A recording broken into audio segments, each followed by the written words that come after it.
There's a chapter in the book that speaks to the narrative of state capture. What does it mean? What is it about? Dr. Peter Piper.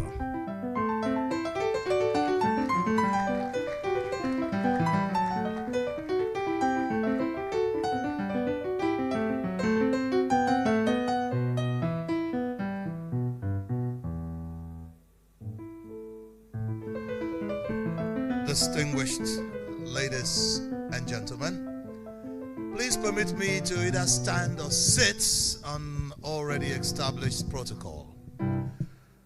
You know, when you hear that someone like DrMo has written a book on Nigeria, what do you expect? You expecting those fiery, thundery words of protest. You will be disappointed. You're going to find this book a pleasure to read. You know, when they read chapter 1 of this book, I was... What adjective can I use to describe the way I felt when they read it? It began as a story of two 63-year-old men. One 63-year-old man who has tried everything and has given up. Another man of 63 who still felt the hope, the possibility of success even at 63. How old is Nigeria, ladies and gentlemen? How old is Nigeria? So when you read the Nigerian dream, it's going to be talking to you in parables, in metaphor, in satirical expressions. Well, DrMo talked about state capture, so I will just go to page 35 and do a little bit of reading. And then I want you to tell me to my face that you're going to walk out of this hall without financially supporting this project. I'll tell you my response at the end of it. I read, "Let me tell you about a small kingdom that once existed long ago. The kingdom was situated high up in the mountains, surrounded by lush forests. It was a peaceful land with kind people and wise rulers. They valued fairness and justice, and everyone got equal treatment. However, all that changed when a handful of mercenaries arrived in that kingdom. The mercenaries made deals with wealthy landowners, offering protection in exchange for hefty fee. The landowners were quick to agree and began to amass wealth and power. You see, that once incorruptible kingdom split into two classes. The wealthy landowners who had the mercenaries' protection, and the poor farmers who were left to fend for themselves. The once existent sense of equality in the kingdom was now no more. Well, you know, when you were thinking about DrMo's book, what were you expecting? We will free Nigeria, we will not go agree. That's not what you get when you read in this book.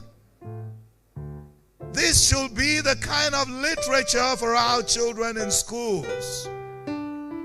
You are not going to live, in fact, you are not permitted to step out of that door without a copy of this.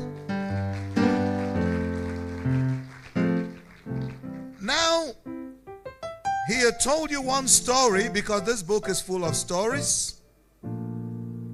Now he's going to tell you another story. This is a story now about a country called Rangistan.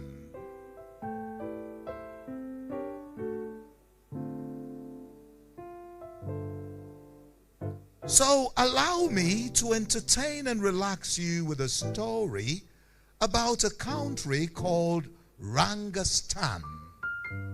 Rangistan was a country plagued by corruption and organized crime, with its citizens frustrated.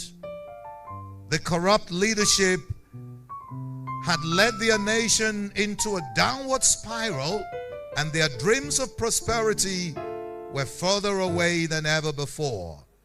They yearned for change, but the political process had become thwarted by the same political elites who had enriched themselves while the rest of the people suffered.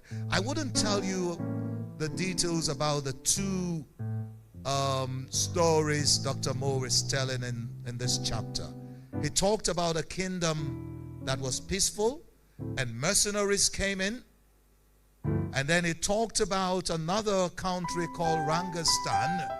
And when you look at the comparison, you will ask yourself, what can I learn from this story?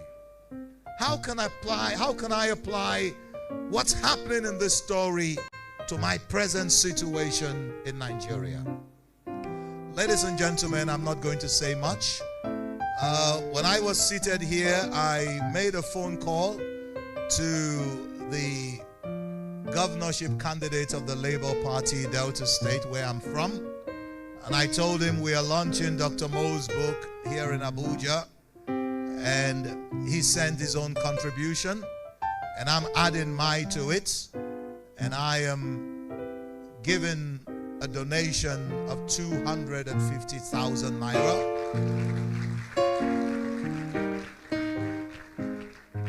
For the first copy of this book. And I want you sitting right here to please look me in the face and tell me that you're going to walk out of that gate without financially supporting this project. And I am going to tell your psychiatrist that you have not been taking your medication. Thank you very much.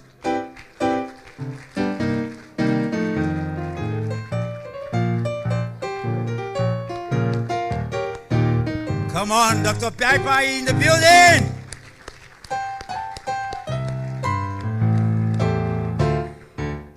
A disruptor par excellence.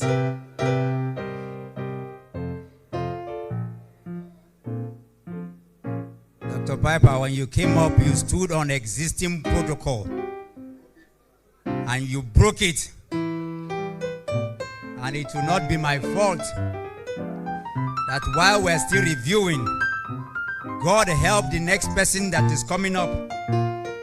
Because upward,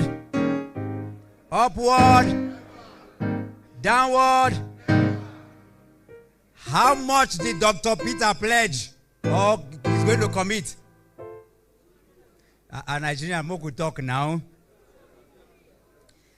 I warned you when we started that today I'm going to do what? Hey God.